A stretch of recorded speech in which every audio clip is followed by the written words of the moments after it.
Despite zero evidence that U.S. banks are undercapitalized today, the proposed Basel III Endgame rule, 10 years in the making, shockingly, if enacted, would increase capital requirements by about 25% for the largest banks. None of these proposed changes, by the way, would have effectively prevented the Silicon Valley bank failure. The rule would have predictable and harmful outcomes to the economy, markets, business of all sizes, and American households in ways the Federal Reserve has not studied, contemplated, or shared.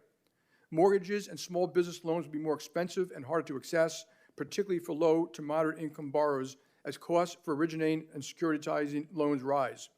Savings for retirement or college will yield lower returns as costs rise for asset managers, money market funds, and pension funds.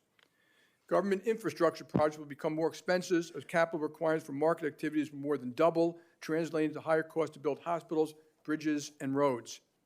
From beverage companies that need to manage aluminum costs to farms that need to protect against environmental risks, if the cost of hedging these risks increases, everything from a can of soda to meat products will be impacted. Ironically, a proposal meant to mitigate risk will actually increase risk. This rule will result in an increased shift away from regulated markets to less regulated markets, which was not also studied, by the way, and this activity will be out of the sight of regulators unable to see the next crisis brewing. I fear that the proposed now, study later is becoming a troublesome new theme in Washington.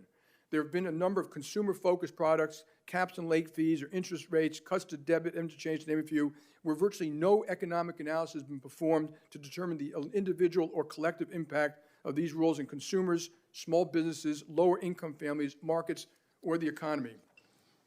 The debate should not always be about more or less regulation, about the right regulations to keep America's banking system the best in the world.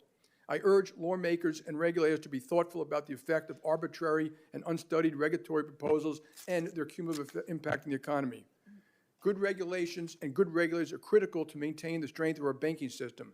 Our nation should give thanks to Chairman Powell and Secretary Yellen for their tremendous work through some complicated economic times, including their work on sanctions following Russia's invasion of Ukraine and the steps they took during the regional bank turmoil this spring.